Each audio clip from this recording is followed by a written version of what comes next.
ከ10 ዓመታት በላይ የኮንስትራክሽን ልምድ ያለን ሲሆን ከ5 በላይ ሳይቶችን ሰርተን አስረክበናል። አሁን ደግሞ በ6 ወር የምናስረክባቸው ግንባታቸው 85% የደረሱ ሳይቶችን በጀሞና ሶማሌ ተራ ከባለ 1 እስከ ባለ 3 መኝታ አማራጭ በካሬ 79800 ብር ብቻ በ20% ቅድመ ክፍያ በተለያዩ የካሬ አማራጭ ማለትም ከ44 እስከ 150 ካሬ አማራጮችን አቅርበንሎታል። የማስታወቂያ ዋጋ በፒያሳ በካሬ 90300 ብር፣ በሰባራ ባቡር በካሬ 88200 ብር፣ በጀሞ በካሬ 79888 ብር እንዲሁም በአየር ጤና በካሬ 66000 ብር አማራጮች ስናቀርብ በታላቅ ደስታ ነው።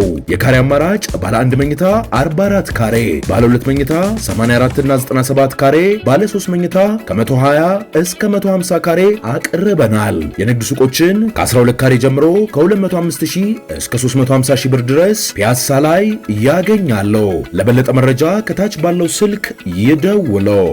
ጤና ይስጥልን አድማጮች፣ ይህ አዋዜ ልዩ ላልሰማችሁ ነው። ከመረጃዎቹ ጋር አብርሃም መኳንንት ነኝ። አሜሪካ በሆርሙዝ የንግድ መርከቦችን ኢላማ ያደረጉ የኢራን ድሮኖችን መታመጣሏን ይፋ አደረገች። አሜሪካ በ96 ዓመታት ውስጥ የመጀመሪያውን የዓለም ዋንጫ አስደናቂ ድል አስመዝግባለች።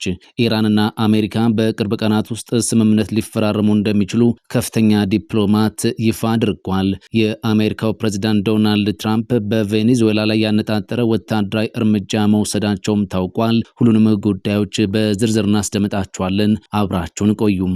አሜሪካ በሆርሙዝ የንግድ መርከቦችን ኢላማ ያደረጉ የኢራን ድሮኖችን መታመጣሏን ገለጸች። የአሜሪካ ወታደራዊ ኃይሎች በሆርሙዝ ወሽመጥ የንግድ መርከቦችን ኢላማ ያደረጉ በርካታ የኢራን ድሮኖችን መተው መጣላቸውን ትላንት አርብ ምሽት ይፋ አድርጓል። በቀጠናው ወታደራዊ እንቅስቃሴዎችን የሚቆጣጠረው የአሜሪካ ማዕከላዊ እዝ ሴንቲኮም በማህበራዊ ትስስር ገጹ ባወጣው መረጃ ኢራን በሆርሙዝ ስትሬት የሚያልፉ የንግድ መርከቦችን ለመምታት በርካታ የአንድ አቅጣጫ ጥቃት ፈጻሚ ድሮኖችን አስወንጭፋለችም ብሏል። ማዕከላዊ እዙ አያይዘውም የሆርሙዝ ስትሬት ለትራንዚት እንቅስቃሴ ክፍት ሆኖ እንደሚቀጥል አረጋግጧል። የተባበሩት አረብ ኤምሬቶች $3 ቢሊዮን ወደ ኢራን ስለማዘዋወሯ የሚናፈሱትን ወሬዎች ማስተባበሏ ይፋ ሆኗል። የተባበሩት አረብ ኤምሬቶች ከሀገሪቱ ወደ ኢራን የገንዘብ ዝውውር መደረጉን እንዲሁም $3 ቢሊዮን የተላለፈበትን ክስ ጨምሮ የሚናፈሱትን ወሬዎች ውድቅ አድርጋለች። የሀገሪቱ የውጭ ጉዳይ ሚኒስቴር እንዳስታወቀው የተባበሩት አረብ ኤምሬቶች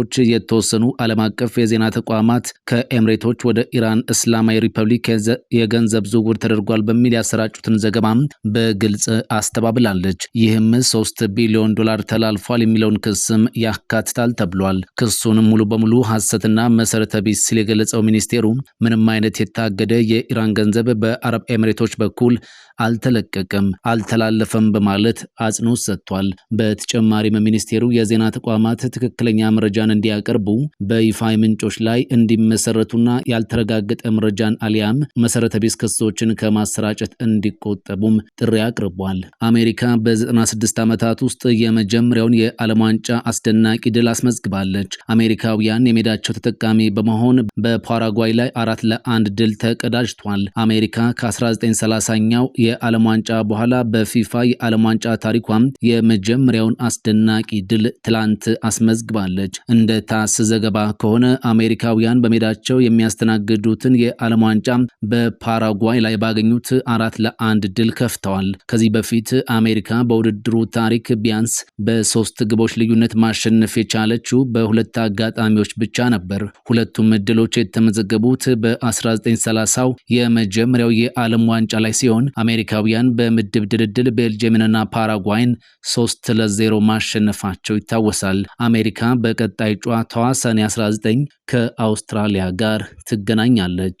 ኢራንና አሜሪካ በቅርብ ቀናት ውስጥ ስምምነት ሊፈራረሙ እንደሚችሉ ከፍተኛ ዲፕሎማት ይፋ አድርጓል። የኢራን የውጭ ጉዳይ ሚኒስትር አባስ አራግቺ በመጀመሪያው ምዕራፍ ፊርማቸው በዲጂታል መንገድ እንደሚፈጸምም ትላንት አስታውቋል። ቴህራንና ዋሽንግተን ግጭትን ስለማስቆም የሚገልጽ የመግባቢያ ስምምነት በቅርብ ቀናት ውስጥ በዲጂታል መልክ ሊፈራረሙ እንደሚችሉ የኢራን የውጭ ጉዳይ ሚኒስትር አባስ አራግቺ አስታውቋል። ለኢራን የመንግስት የዜና ጣቢያ እንደተናገሩት የድርድሩ የመጨረሻ ምዕራፎች እንደተጠናቀቁ ስምምነቱ ይፈረማል፣ መግለጫም ይሰጣል።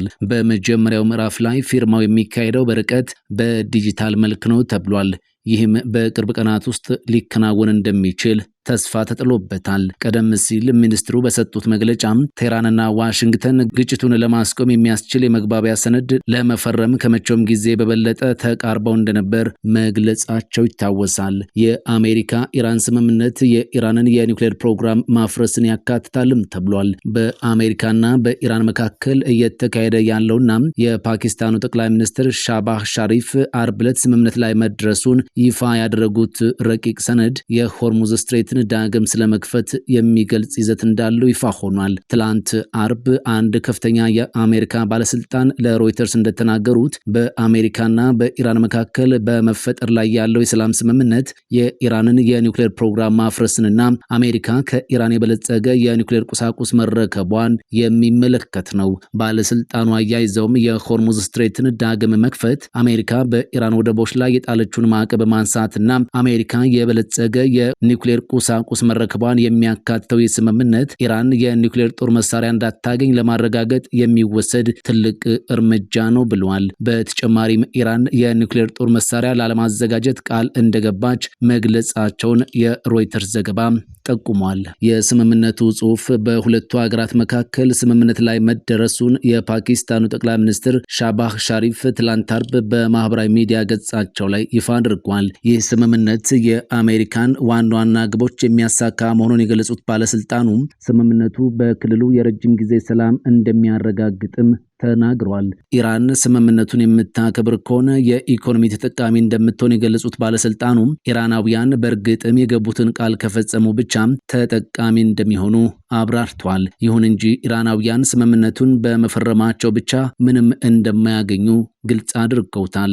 በፓኪስታን ሽምግልና የተደረሰው ስምምነት በአሜሪካም ሆነ በኢራን ተቀባይነት እንዳለው የገለጹት ባለስልጣኑ አሜሪካ በቅርብ ቀናት ውስጥ ስምምነቱን ለመፈረም እንደምትጠብቅ ተናግረዋል። እንደ ባለስልጣኑ ገለጻ ከሆነ ስምምነቱ ከተፈረመ በኋላ ለ60 ቀናት የሚቆይ ቴክኒካዊ ድርድር የሚኖር ሲሆን ድርድሩ ሊካሄድ የሚችልበት ቦታ አውሮፓ ሊሆን እንደሚችል ተጠቁሟል። ትራምፕ ኢራን ስለ ስምምነቱ ሁኔታ የተሳሳተ መረጃ አሰራጭታለች ሲሉም ወቀሳቸውን አሰምተዋል። የአሜሪካው ፕሬዝዳንት ዶናልድ ትራምፕ ትላንት አርብ ቀደም ብሎ በሰጡት መግለጫ ኢራን ስለ ስምምነቱ የተሳሳተ መረጃ በማህበራዊ ሚዲያ በኩል አሰራጭታለች ሲሉ ክሳቸውን ይፋ አድርጓል። ኢራን ለሐሰተኛ ሚዲያዎች ያሰራጨቻቸው የውል ሁኔታዎች በጽሁፍ ከተስማማንባቸው ነገሮች ጋር ምንም ግንኙነት የላቸውም ሲሉ የገለጹት ትራምፕ የወጡት መረጃዎች ከእውነት ጋር ምንም ግንኙነት የላቸውም ብለዋል። ፕሬዝዳንት ትራምፕ አክለውም መረጃውን ያሰራጩ ክብር የጎደላቸው ሰዎች ጋር በቅን ልቦና ተደራድሮ መድረስ አይቻልም በማለት